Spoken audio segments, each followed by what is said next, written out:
Voltamos com o programa Saúde em Dia. E hoje com a presença do psiquiatra Dr. Jairo. E o assunto nosso hoje, esquizofrenia. Ô Jairo, como é a convivência, o convívio social de um paciente esquizofrênico? O paciente esquizofrênico, Luciano, depois que ele está medicado, que aqueles sintomas delirantes, que aquela paranoia, persecutoriedade acabam, ele tem uma convivência perfeita. Ele chega a ter praticamente uma vida normal. Praticamente uma vida normal. Pode sobrar algum sintoma residual, mas que não é mais delírio. Um certo isolamento social, uma dificuldade no contato mais íntimo. Então, às vezes o paciente não vai ter delírio mais, mas, por exemplo, não vai se casar. Ou vai ter uma vida com menos amigos. Entendeu? Mas assim, vida plena. A gente tem aí 1/3 dos esquizofrênicos com vida plena, hoje, com a medicação atual. 1/3 com vida próxima da plena e 1/3 com uma vida mais comprometida, mas não chegando ao ponto também que era antigamente de internação definitiva. Falei antigamente internação definitiva. Antigamente, eu não sei se eu vou falar correto para você, mas tinha uns tratamentos com choque, né? O pessoal dava choque, internava na verdade, nos hospitais psiquiátricos. A esquizofrenia não medicada é muito grave. Você imagina o que é uma pessoa igual o personagem aí da novela, que o pessoal tem mais referência, ficando daquele jeito ali de forma contínua. Hoje, com medicação, aquele quadro acaba em 5 dias, em 10 dias. Agora, aquele quadro, anos a fio, a internação servia mais como uma proteção da sociedade do que um tratamento. Ou seja, dopava o paciente e punha para dormir. Né? E aí os médicos não tinham muito recurso, tentavam de tudo, era uma outra ética médica, foi feito muito absurdo. Esse tratamento com choque existia então, Jair? Existia. Hoje não é feito mais tratamento com choque para esquizofrenia. Hoje a gente tem medicações muito eficazes, só que as boas medicações na psiquiatria, Luciano, surgiram depois de 1990. Muito recente. É muito recente. Então a psiquiatria carrega um estigma, né, uma carga do preconceito que tem até uma certa razão do que era a psiquiatria antes de 90. Né? Hoje, quer dizer, o psiquiatra trabalha basicamente em consultório, muito raro internar um paciente. Se você interna, é só para controlar a crise, o surto, é coisa de 10, 15 dias. O que contribui muito para o tratamento, né? Quer dizer, evitando o hospital, evitando o ambiente. O paciente continua na família, continua com os sonhos dele, continua com o convívio dele. Perfeito, assim, a gente, graças à medicina, né, graças a essa evolução, a gente pode hoje cruzar com esquizofrênicos trabalhando, vivendo, sendo feliz normalmente. Ô Jairo, você tem assim uma estatística, mas em porcentagem, por exemplo, da população, o que seria esquizofrênico, né? Uma porcentagem de esquizofrenia? 0,8%.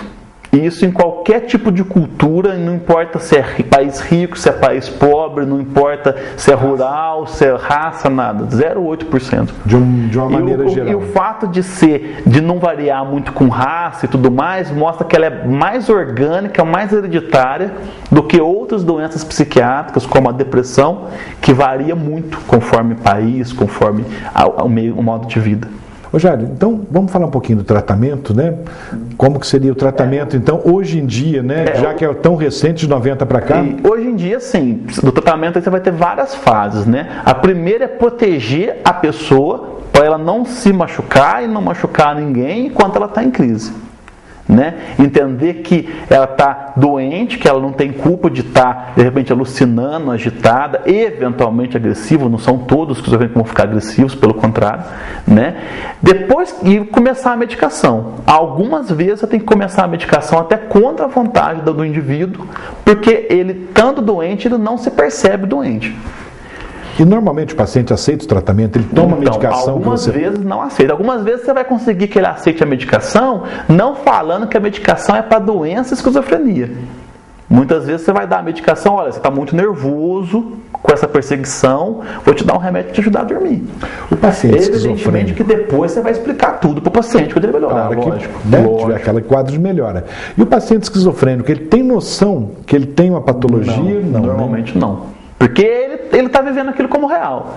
Depois que você tira o paciente da crise, aí tem todo um processo para ajudar na sociabilização. Porque esses sintomas negativos que eu falei no começo, que são os residuais, depois que sai da crise, a medicação não é tão boa ainda.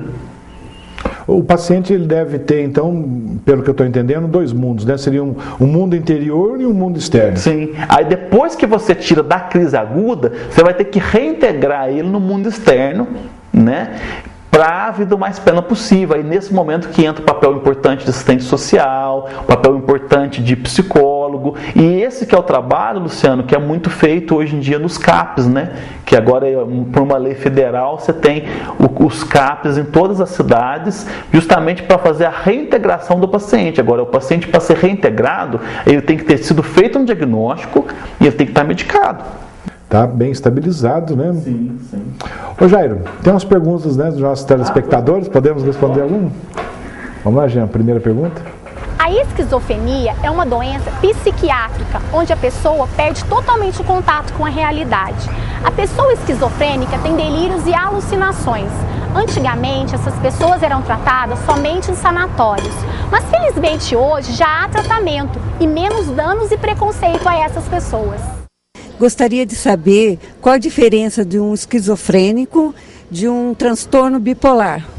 Sueli, a doença bipolar é uma outra doença, é uma doença do humor e que a pessoa tanto tem crises do humor depressivo, que é um polo, quanto do humor maníaco, que é o outro polo.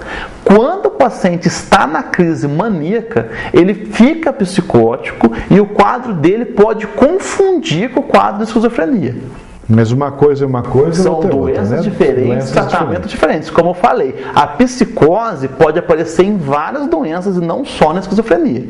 E assim, é um grande desserviço você tratar um bipolar com medicação de esquizofrênico ou vice-versa, porque o paciente não fica no potencial máximo que ele poderia ficar. Vamos ver mais alguma pergunta, já? Dr. Jairo, a esquizofrenia tem cura? Luane, na verdade, na medicina, muitas poucas doenças têm cura. Então a pessoa tem pressão alta, ela tem um controle. A diabetes tem um controle.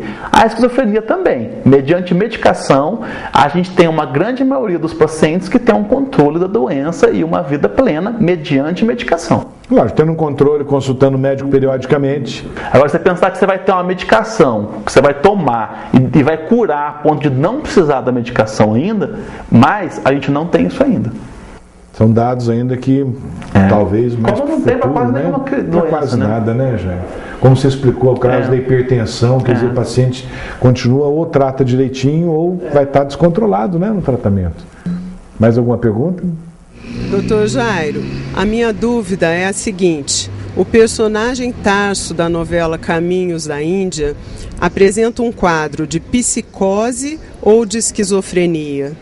Bom, doutor Luciano, eu vou ficando por aqui. Um abraço e até a semana que vem. Se Deus quiser. Maria Eugênia, é como eu falei já no começo da entrevista, a psicose é o sintoma que tem na esquizofrenia. Então a psicose, as alucinações e os delírios que ele apresenta, pode ter na doença esquizofrenia, como pode ter em outras doenças. Então pensa assim, a psicose é como se fosse a febre. A esquizofrenia é a doença que causou a febre. Então ele tem psicose e esquizofrenia. Muito bom, acho que ficou muito bem explicado, né? Ô Jairo, infelizmente nós estamos chegando então ao finalzinho do programa. Eu quero agradecer sua presença e deixar aberto para você, se quiser mandar alguma mensagem, com algum comentário.